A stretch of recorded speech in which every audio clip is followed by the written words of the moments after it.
cults, 7 levels. These are some of the most unhinged cults you'll find on the internet.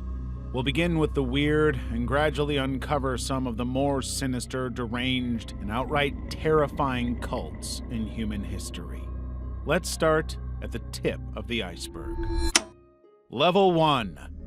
Ku Klux Klan. The Ku Klux Klan, KKK, was an all-out violent white supremacist group that promoted hatred against anyone they deemed non-conforming to white rules. The Klan's history is divided into 3 major stages that ended in pretty bad outcomes. The first and perhaps the most dangerous Klan was the post-Confederate one founded in 1865. It began as a social club with very extremist views against people of color. This eventually turned into an all-out vigilante group with a lot of hate and, unfortunately, a lot of power. Their prime target for hate crimes? Black American citizens and everyone related. Eventually, the first Klan was shut down by multiple government acts that recognized their detrimental impact on society. The second Klan was formed in 1915 after the then founder found himself being inspired by the film The Birth of a Nation. This version of the cult expanded its hatred to include not only black people, but also Catholics, Jews, and immigrants. And although it was less violent than the first Klan, it gained traction through professional publicists. This one remained decentralized until it eventually fell apart. The third Klan was formed in 1950 as a countermeasure to the ever-growing civil rights movement. By this time, the group had fractured into numerous smaller factions and did not have a stable structure, but it continued to spread violence and hatred across the globe. It was even investigated for the assassination of President John F. Kennedy. There were a lot of sickening and disturbing events associated with the Klan. What makes everything more eerie is the very distinct, very recognizable attire. These people wore eccentric costumes that carried a distinctly spooky aesthetic. The signature pointed cone mask and their most commonly cited white robes became a symbol of their racist agenda. The Klan is infamous for its horrific acts. These include lynchings, bombings, assassinations, and other hate crimes. Although the Klan's influence has drastically reduced over the years, the ideology it spread still persists in other groups. The Church of Scientology. There's an odd saying that goes something like, "You don't get rich writing science fiction. If you want to get rich, start a religion." This infamous line was quoted by science fiction writer L. Ron Hubbard, who in 1954 went on to start a religion called Scientology. The irony is that Scientology now has more than 40,000 followers worldwide. Scientology operates on reincarnation and views humans as immortal spiritual beings.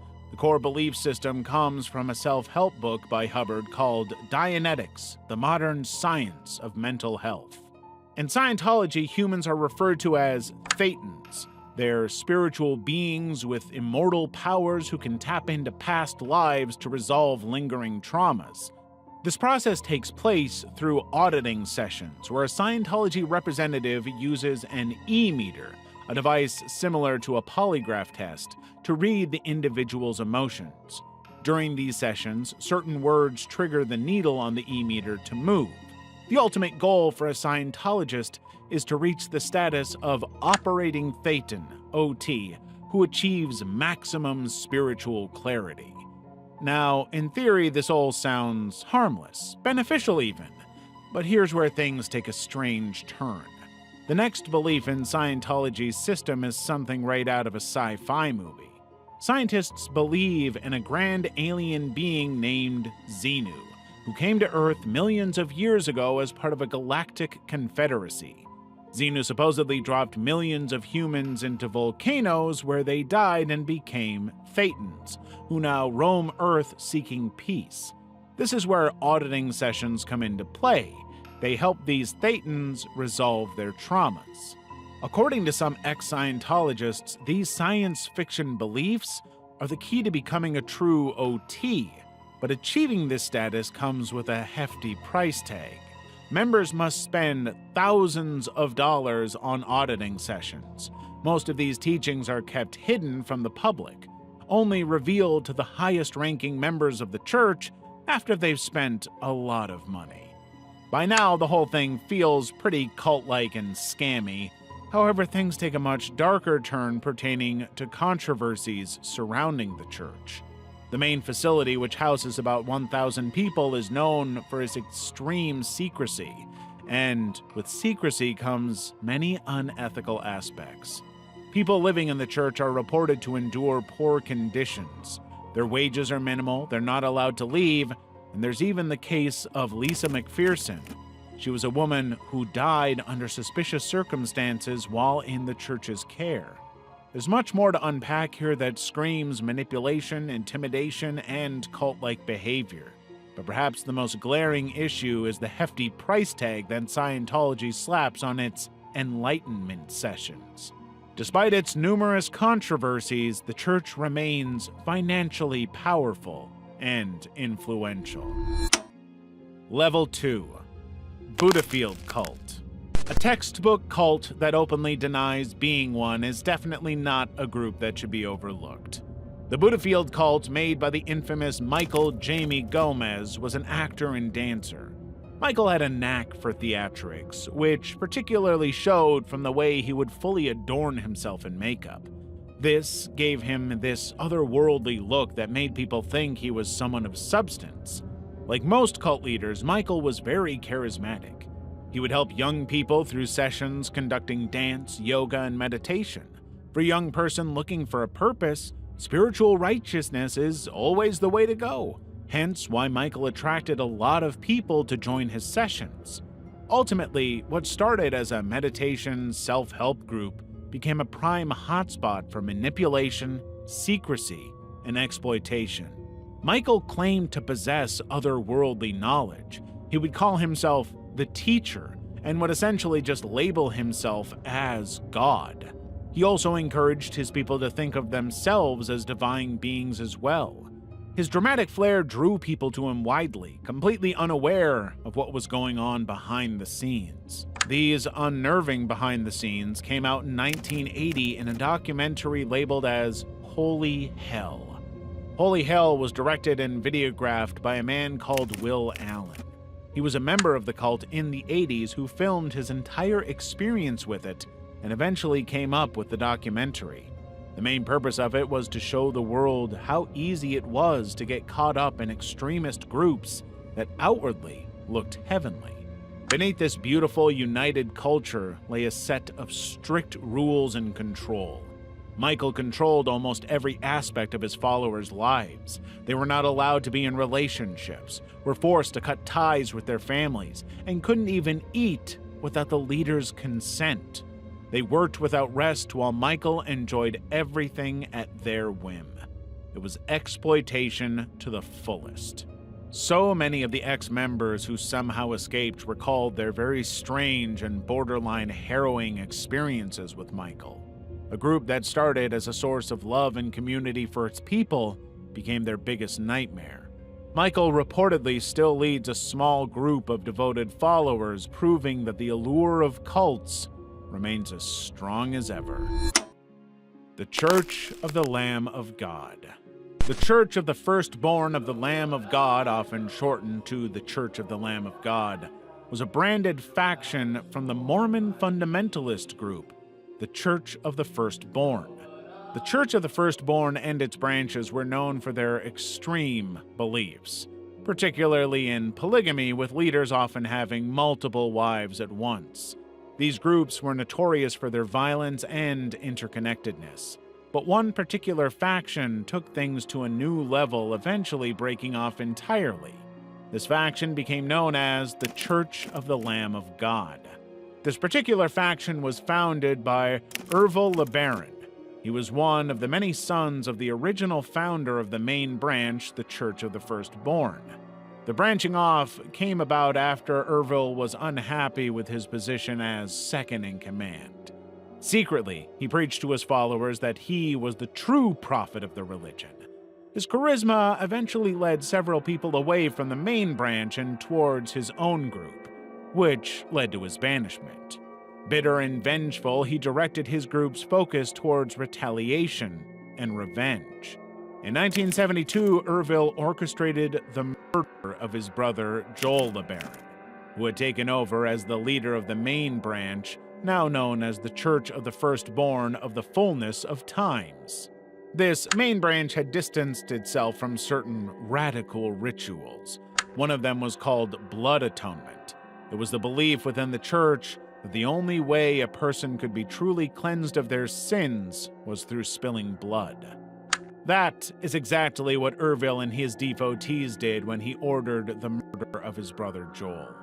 Afterward, Ervil ordered the death of his own brother Verlin, who went into hiding with his family.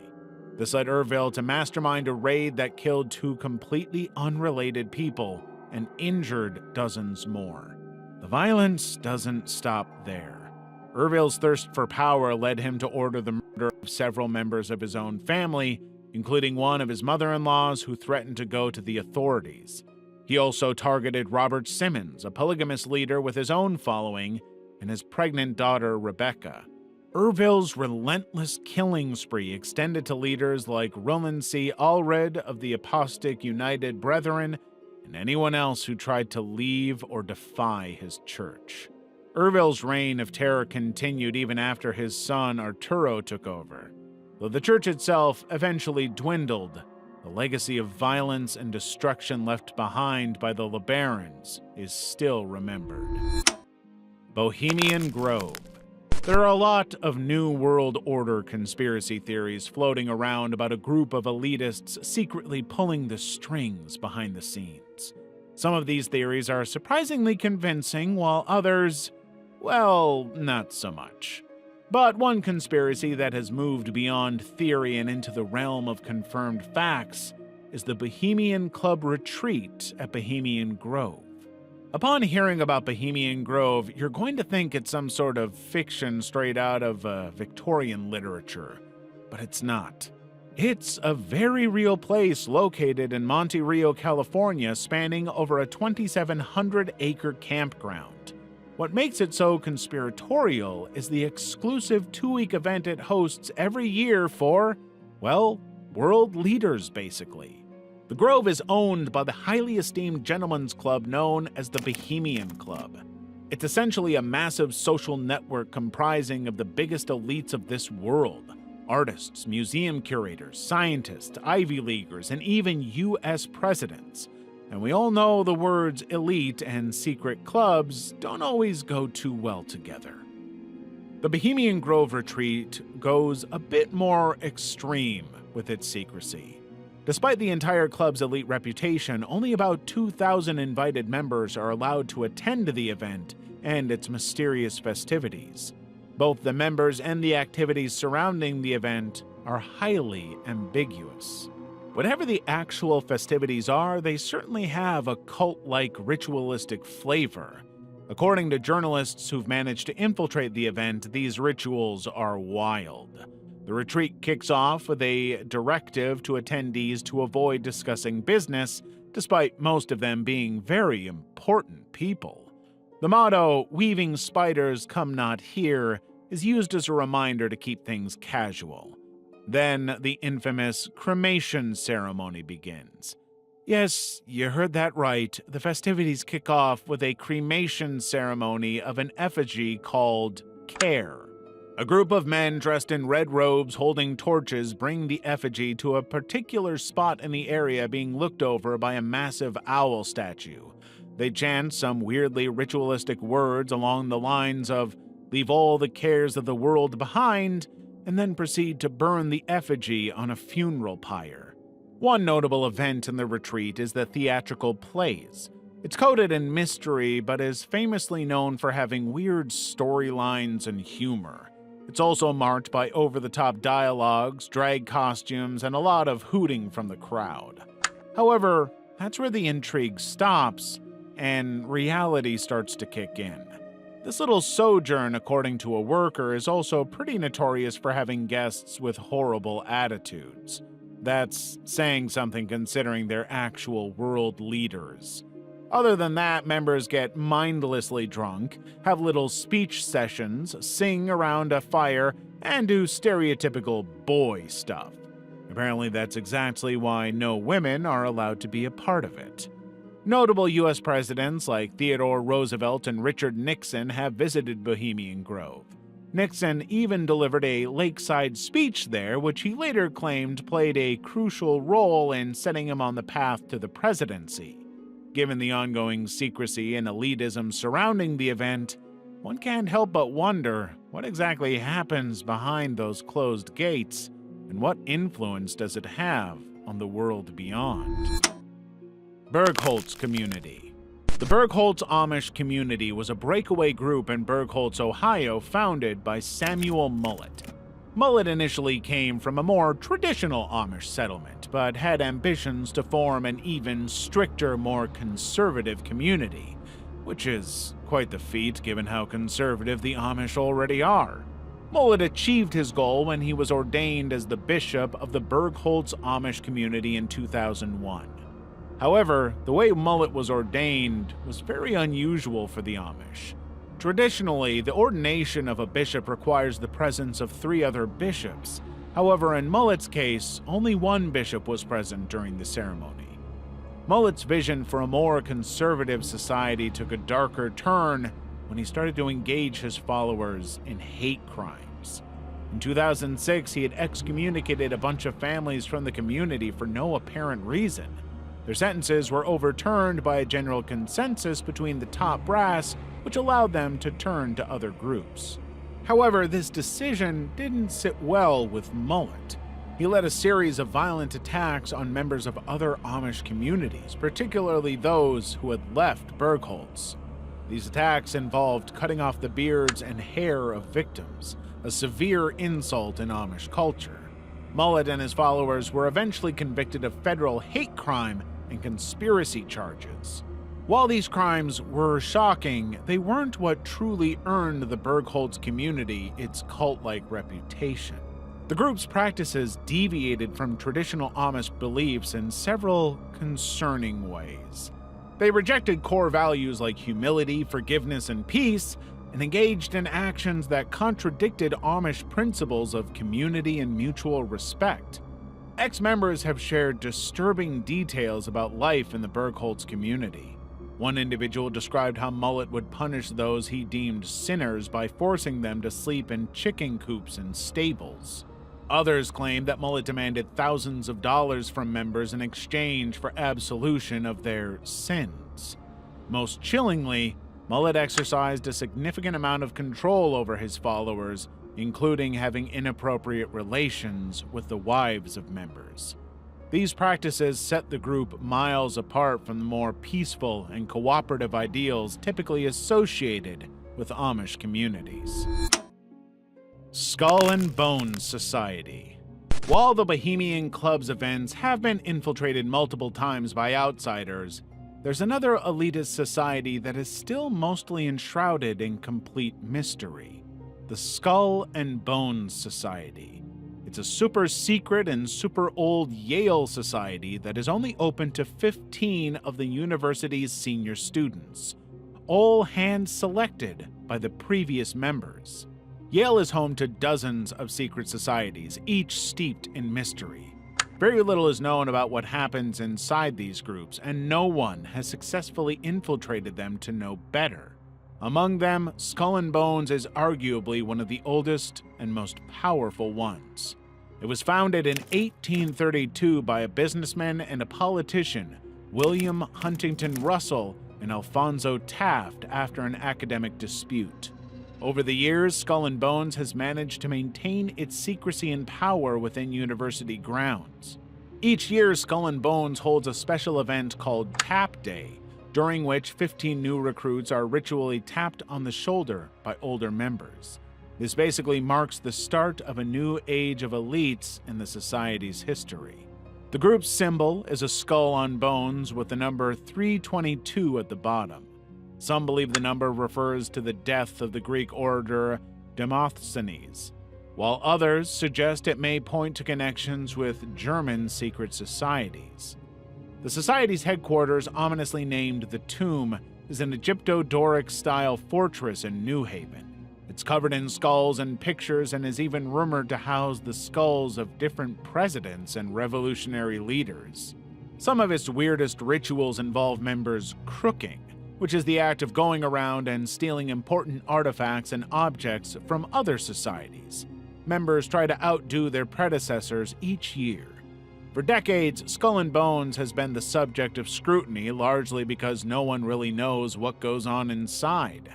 Since no ex-member is willing to speak out, people assume that things aren't as innocent as they may seem. Some even believe the group is tied to the Illuminati and has funded major wars, while others claim it has a hand in controlling the CIA. It's also worth noting that society isn't as cool and mysterious as it might seem at first glance. The society only inducted its first woman in 1991, even though Yale had been admitting women since 1969. In fact, the first female induction caused quite a stir within the group. The previous conservative members even attempted to block female membership through courts and lawsuits. Ultimately, we don't know if Skull and Bones is just an innocent college tradition or the breeding ground for a sinister new world order. What we do know is that it's produced some incredibly prominent figures like George H.W. Bush, William Howard Taft, and John Kerry. Level 3. The Cult of Synanon. Synanon was a cult formed in 1958 by a man called Charles Diederich Sr., or Chuck. It started off as an organization with a noble cause, but ended up letting its success become its downfall. Diederich, a recovering alcoholic, had turned his life around through a recovery program called Alcoholics Anonymous. He was known for his charisma and sharp humor in the program, which gave him his new calling to help people. He decided to take on his mission by opening his own rehab center called Tender Loving Care. Unfortunately, it was neither tender, loving, nor caring. Determined to help addicts get clean, Diederich actively sought out people on the streets to bring to his center. One of his key methods was the controversial Synan game. It was essentially a verbal attack therapy where participants tore into each other under the guise of emotional healing. While initially non-violent, the sessions became increasingly abusive as Synan morphed into a full-blown cult. Success went to Diederich's head. Synan expanded into larger buildings and declared its rehab program a lifetime commitment, claiming addicts could never fully recover.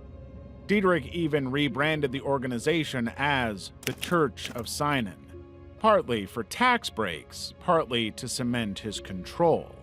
The cult's darker side began to surface as reports of abuse during Synan game sessions emerged.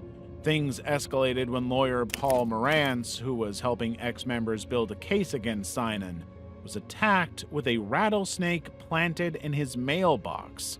He barely survived. A police raid on one of Synan's buildings revealed tapes of Diederich openly preaching violence. Our religious posture is, don't mess with us. You can get killed dead, literally dead. These are real threats. Eventually, Diederich and his top members were arrested. While Diederich avoided prison due to health issues, the IRS stripped Synan of its tax-exempt status, bankrupting the organization. By 1991, Synan was officially dead, leaving behind a chilling legacy of exploitation and control. Nuwaubian Nation. The Nuwaubian nation of Moors was, by every definition imaginable, a cult. It was created in 1967 by a man called Dwight York. York was a deranged individual who started off his little venture as a Muslim preacher in the 1960s. He was part of the black Muslim group Nation of Islam and used his preaching space as essentially their mirror, until eventually he clipped off and became his own thing. In the late 1960s, York's teachings changed and he pivoted. What started as semi-normal religious sessions turned into something completely nuts. He transformed his teachings into a bizarre mashup of pseudo-religion, UFOs, aliens, and controversial social ideas. Eventually, his outlandish beliefs didn't land him into jail, they actually earned him a devoted following. Over the years, he continually reinvented himself and his origins. He claimed to be a descendant of historical figures like Sudanese religious leader Muhammad Ahmad, and even an African-American participant in the Lewis and Clark expedition. If those weren't wild enough, York later declared himself an alien from a planet called Rizq. He claimed that he was sent to Earth by a mothership. The Nubian doctrine was as scattered as York's identity. It blended ancient Egyptian symbolism, black empowerment rhetoric, pseudoscience, and a generous helping of alien mythology. York constantly rewrote the narrative, keeping his followers hooked and disoriented.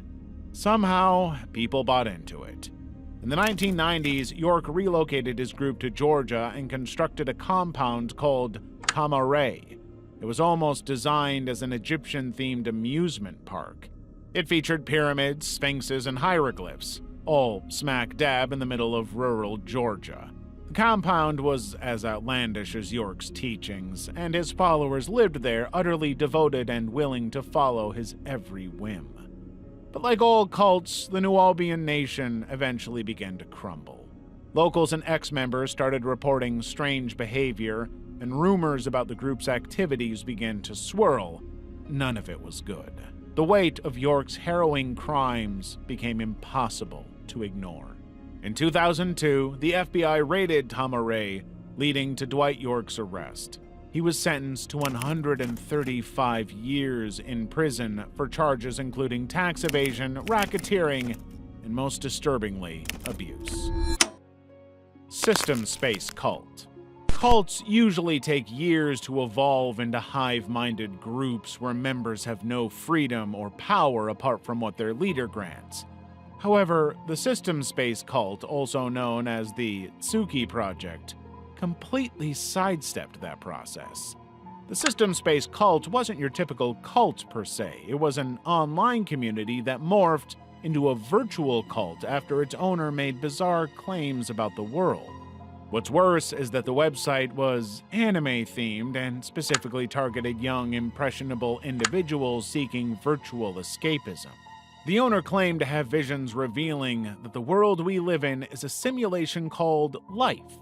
According to him, the simulation was primitive and would end in 150 years. The only way to preserve your soul or existence was to sign up for his website, System Space, before a specific date, July 1st, 2017, and become a migrant. Doing so, he claimed, would allow you to transcend to an advanced realm called LFE after death.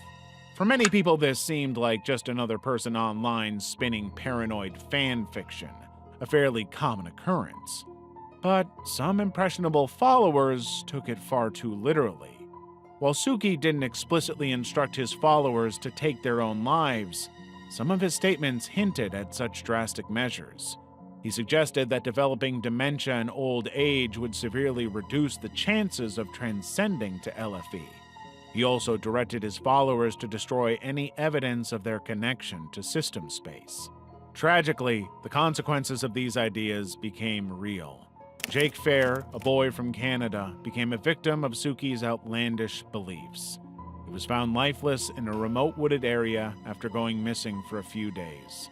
This proved that even seemingly innocent online spaces can have devastating, tangible effects if left unchecked. Final Fantasy VII House. Cults don't always need hundreds of members to function. In fact, even a couple of people can create a fully operating cult. The FF7 House is a primary example of this, a bizarre cult that was initially dismissed as an urban legend made up by some weird people online. That is, until multiple victims came forward to share their experiences. The cult revolved around role-playing characters from Final Fantasy VII. It was started by a couple who went by the names of Jen and Hojo, both characters from the game. Jen and Hojo frequented Final Fantasy fan communities to entrap their victims. They'd bond over the game, appear empathetic, and eventually convince their targets to visit their apartment in Pennsylvania. At first, the role-playing seemed innocent. Victims recalled thinking it was nothing more than an elaborate game. But Jen's obsession quickly escalated. She would role-play as multiple Final Fantasy characters, calling herself a soulbinder, someone connected to numerous fictional personas. Victims described Jen as manipulative and erratic, frequently changing her tone, appearance, and personality to match the character she was embodying. What started as a quirky hobby soon turned into a nightmare. Jen and Hojo would eventually convince their victims to move in with them. Once they did, the real exploitation began. The couple became entirely financially dependent on their victims, quitting their jobs and forcing their new housemates to support them. They imposed unreasonable demands and controlled every aspect of their victims' lives, including monitoring who they spoke to, who they met, and how much money they made. One victim recalled Jen's violent tantrums whenever they tried to contact family or friends, stemming from her extreme jealousy. Over time, the pair exhibited textbook cult behaviors. They were isolating victims, taking over their finances, and stripping away their privacy.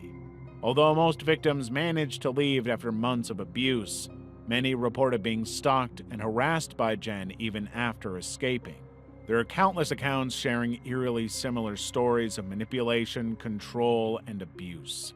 The FF7 house serves as a chilling reminder that cults can take many unlikely forms. Level 4. The True Russian Orthodox Church. The True Russian Orthodox Church cult was a doomsday group that gained attention for the most unexpected reason. While cults are often known for unsafe and harmful rituals, this one managed to take things a step further. It was started by an already unsteady man who went by the name of Pyotr Kuznetsov in the early to mid-2000s. Pyotr had a history of mental illness and was an inactive architect who had just gotten divorced before he started the cult. His delusions began with bizarre religious ideas, which, sadly, are common among extremists. He and his 35-member group rejected identification documents, barcodes, and social security numbers. They claimed these objects were linked to devil numbers and satanic imagery. Things took a drastic turn when Pyotr predicted the end of the world. He believed it would happen in May 2008, and the only way for humanity to survive was to go underground. Following this belief, his group of 35 people locked themselves inside a cave in Penza in November 2007. Ironically, Pyotr didn't join them. Inside the cave, the group created their own community, threatening to end their lives if authorities tried to remove them. The situation began to unravel in March 2008 when the first 7 members emerged, unable to continue living in such dire conditions. Slowly, more members followed. By May 2008, after Pyotr's predicted doomsday had passed, nearly all the members had abandoned the cave. The final straw was the unlivable state of the cave, which had exponentially worsened by the death and decay of 2 members inside. Pyotr was eventually deemed unfit to stand trial and sent to a psychiatric hospital for treatment. The Coconut Cult. August Engelhardt was a German author and pharmacy assistant who founded a sun-worshipping cult centered around fruitarianism. The most absurd part? Engelhardt and his followers strictly ate only coconuts. While Engelhardt claimed to worship the sun, the cult's belief system essentially revolved around worshiping coconuts instead. Engelhardt had always been fascinated by natural living.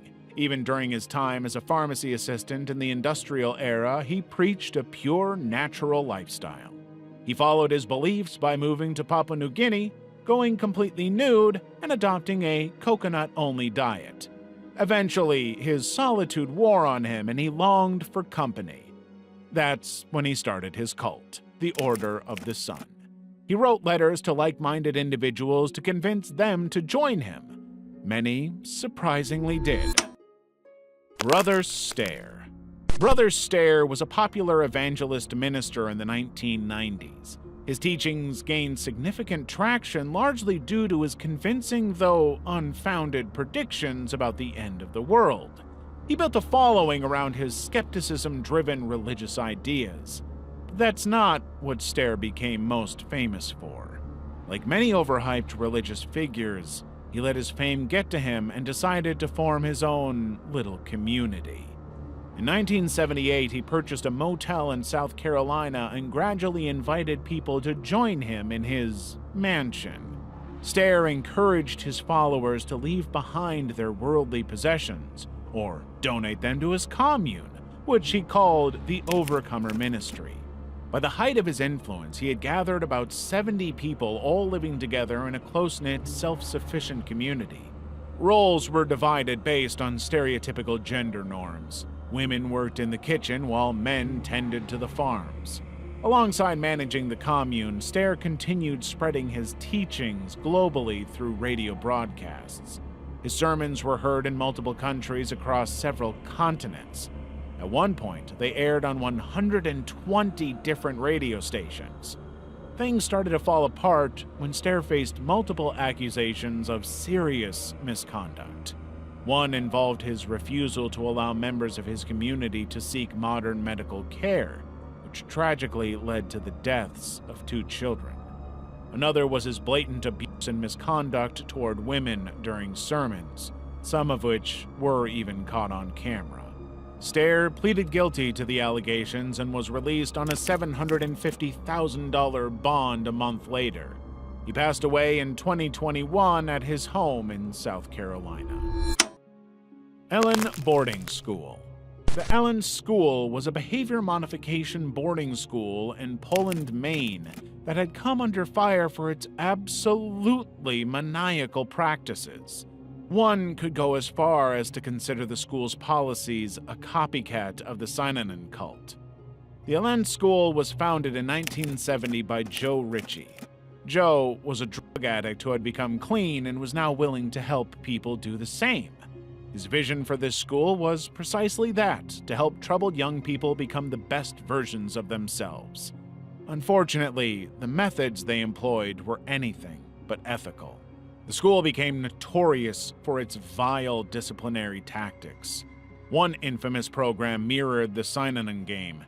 In it, a student would be publicly humiliated by their peers only to be followed by excessive compliments and affirmations. It was an absolutely cruel psychological push and pull. Ellen operated more like a twisted social experiment than a school. Students were subjected to a regimen of confrontational therapies, humiliation rituals, and straight-up physical violence. Former students recounted punishments like cleaning urinals with toothbrushes. For the truly misbehaving, the school had a boxing ring where students were forced to fight, sometimes to the brink of serious harm. It was less of a behavioral correction center and more of a fight club. And if that wasn't enough, Ellen had a dark past and got darker with time. While many deaths were reportedly linked to the institution, one case in particular pushed Ellen into the public spotlight. Michael Skakel was a student at the school who had confessed to the brutal murder of Martha Moxley. Witnesses claimed Skakel bragged about the murder, saying, "I'm a Kennedy, so I'll get away with it." And indeed, he was a Kennedy. Skakel was eventually sentenced to 20 years in prison, although his conviction was overturned years later. By the 2000s, Ellen's twisted methods were coming out into the spotlight, or rather, the internet was finally exposing them for what they were. Multiple former students and victims came out to share their stories of the abuse and trauma. Eventually, by 2011, after years of mounting pressure, the school was finally shut down. NXIVM. NXIVM was a personal growth MLM company founded by the self-proclaimed genius Keith Raniere. At its core, NXIVM posed as a self-help empire. It offered these curricula called executive success programs to help people live their best lives. However, like a textbook narcissistic cult leader, Keith Raniere was way more than met the eye. He took his little 5 minutes of fame to heart and turned NXIVM into a very revolting cult. At first glance, NXIVM operated like a multi-level marketing company, or simply put, a pyramid scheme. But its real horror show was something called the DOS, short for Dominus Obsequious Sororium, or Lord over Obedient Women. It was a disgusting, secretive, all-female inner circle marked as a mentorship program. In reality, DOS was a highly abusive system targeting women.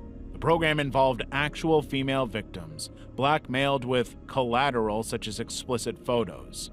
These women were branded with Ranier's initials and coerced into sexual relationships with higher-ranking men. NXIVM fell apart when brave victims exposed the inner workings of the company/cult in 2017.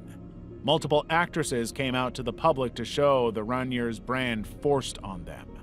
This was when the FBI had enough and finally swooped in.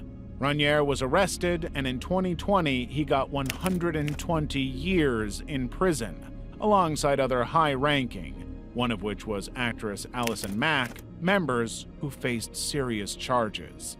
Next time, though, if someone offers you personal growth through a pyramid scheme, maybe just read a self-help book instead.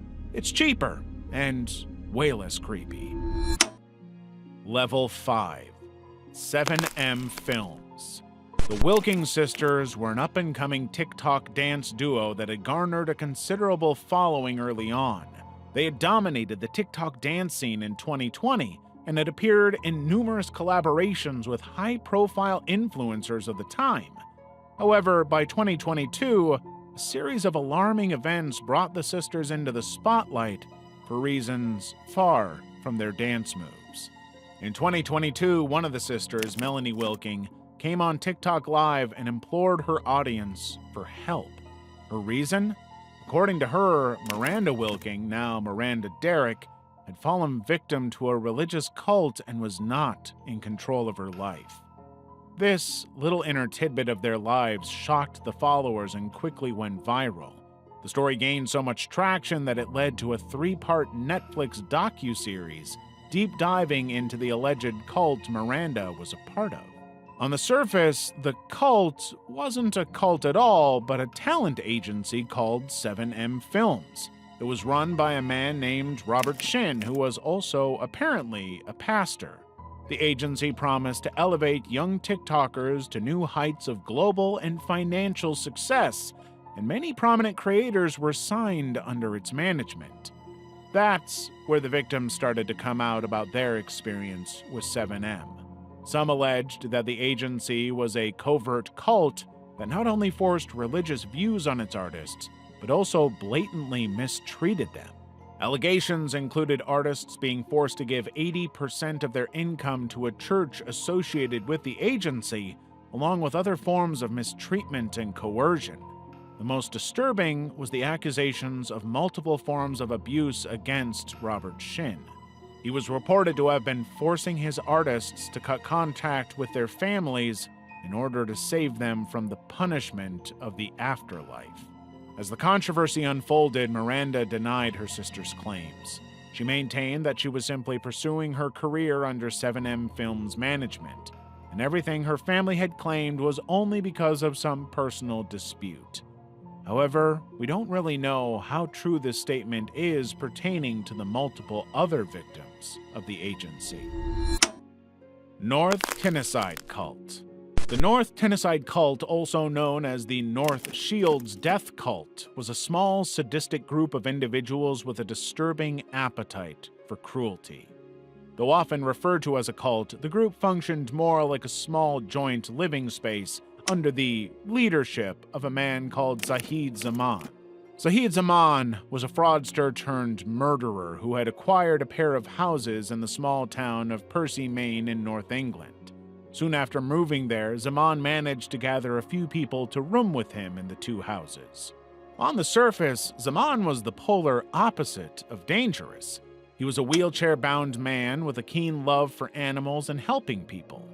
However, that facade was only kept up for the community around him. In reality, Zahid Zaman was a sadistic predator who had a thing for hurting people. His victim was unfortunately a vulnerable person with learning disabilities called James Prout. Prout was a recently homeless man who had met Zaman in a soup kitchen in the Newcastle city center. Desperate for a roof over his head, Prout immediately accepted Zaman's offer of living with him in his two houses.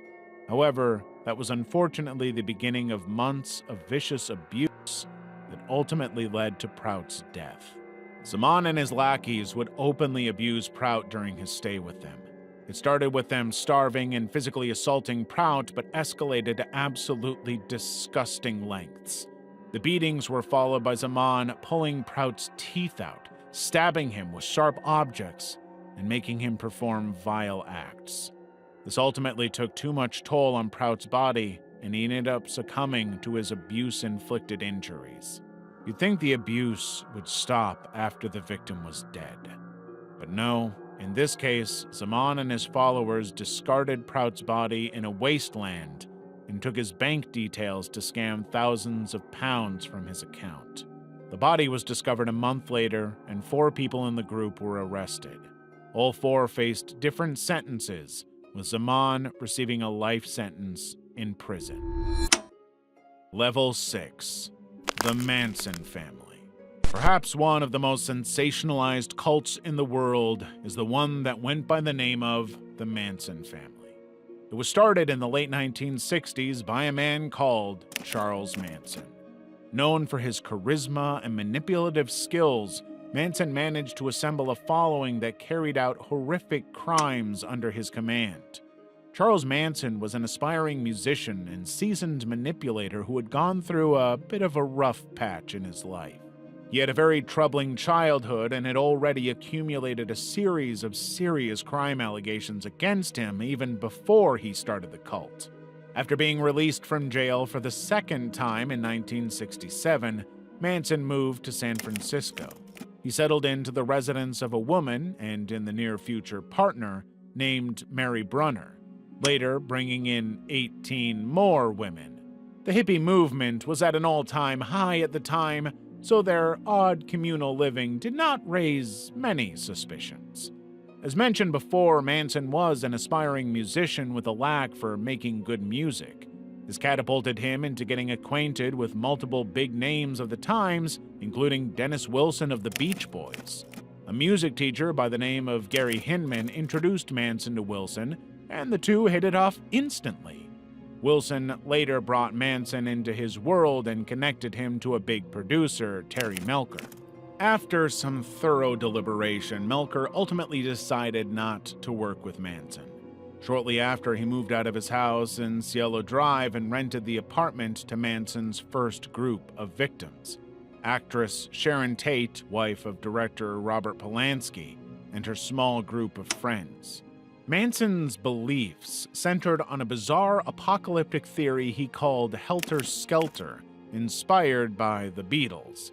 He thought a race war was coming and believed these murders would spark it. Drugs like LSD played a huge role in maintaining his control over the group, breaking down their ability to question his twisted ideology. Manson started his killing spree by ordering his followers to kill Hinman in July 1969. He sent 3 of his most trusted followers, Atkins, Bobby Busalile, and Mary Brunner, to get rid of Hinman and steal all his money, which they very thoroughly did. Manson himself was present at the crime scene. The second set of murders he orchestrated were the Tate LaBianca murders. On August 8, 1969, Manson ordered another set of his followers to go to the Cielo Drive and murder everyone there. Manson told them to make it as gruesome as possible. All 5 people present at the residence were brutally killed on that horrific night. This time, Manson himself wasn't present. Manson was reportedly dissatisfied with the results and orchestrated another attack the next night. This time, Leno and Rosemary LaBianca were stabbed to death in their Los Angeles home with chilling messages written in their blood.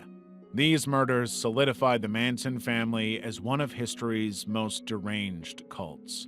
He and his group of misfits were sentenced to life in prison. Adolfo Constanzo and the Narco-Satanists. Perhaps one of the most horrifying cults in history was led by a man called Adolfo Constanzo. He was a self-proclaimed witch doctor who blended the occult with Mexico's ever-growing drug trade industry. Constanzo, like 99% of other cult leaders, was known for his charisma and mastery of manipulation. He built a following around his occult teachings that committed unspeakable crimes in the name of power and protection. Constanzo was born in Miami in 1962 and was introduced to dark rituals from a young age.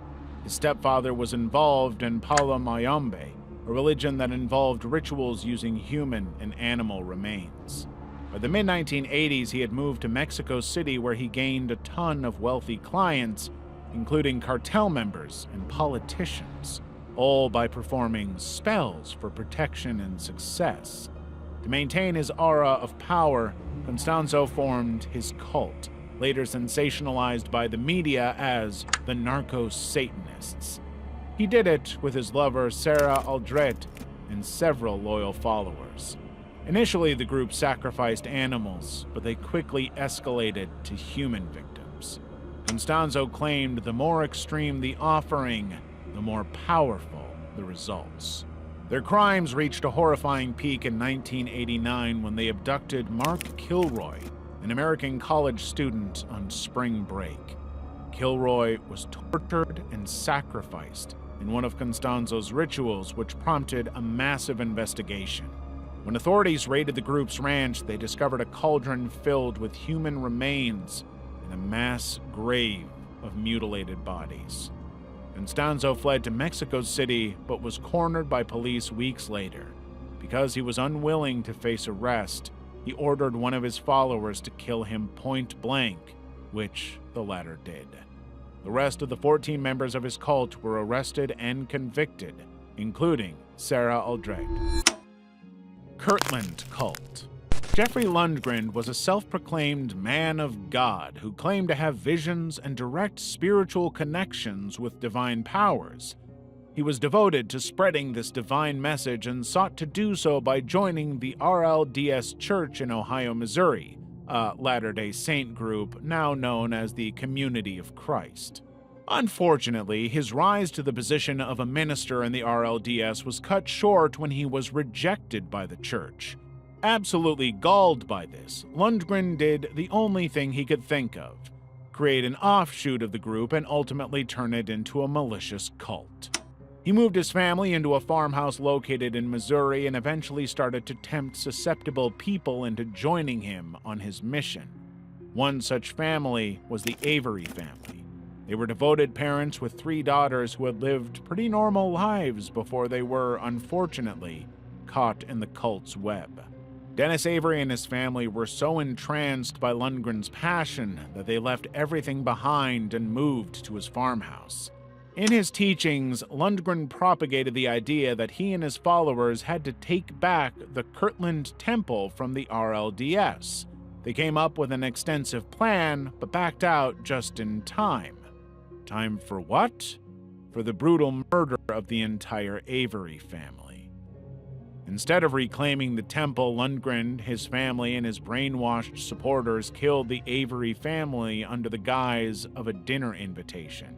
They dug a 6'7" pit in Lundgren's barn and took the 5 members of the family to it one by one. They tied them, placed them in the pit, and individually shot them. It wouldn't be until 8 months later that their bodies were discovered in the pit after a whistleblower came forward. Everyone involved was given extensive sentences. Most notably, Lundgren was sentenced to death by lethal injection. He was executed in 2006. Level 7. Rajneesh Movement. The Rajneesh Movement is a religious movement known for its ambitious take on life. While it primarily operates like a cult and has faced criticism for its controversial views, it also holds a degree of acceptance, particularly in India. Essentially, the Rajneesh movement lacks a strict set of shared values and encourages individuals to find their own paths. While these beliefs may sound noble, and are certainly less horrifying than some other cults, the actions of the Rajneeshis in a self-sufficient community in Wasco County, Oregon, were far from virtuous. The cult's open philosophy bred unchecked ambition, leading to the residents of Rajneeshpuram to attempt a political takeover of the county. However, after realizing that voting wouldn't favor them, largely due to their falling out with local residents, they turned to a more sinister tactic: bioterrorism. To suppress voter turnout, Rajneeshi members poisoned salad bars in 10 restaurants in the Dalles using salmonella. This attack made 751 people sick and hospitalized 45, though fortunately no one died. It remains one of the largest bioterrorist attacks in U.S. history. The group didn't stop there. They also attempted to contaminate water supplies and even sprinkled salmonella cultures on grocery produce and urinals. Thankfully, these additional efforts didn't yield significant results. Ultimately, these crimes were traced back to Rajneesh's overly zealous and borderline dictatorial secretary, Ma Anand Sheila. She fled to Europe, but was eventually arrested, extradited, and convicted.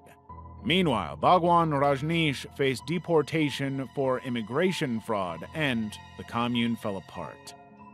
The Rajneeshi bioterror attack left hundreds sick and a community shaken. It stands as a reminder of how ambition and paranoia can lead cults to catastrophic violence.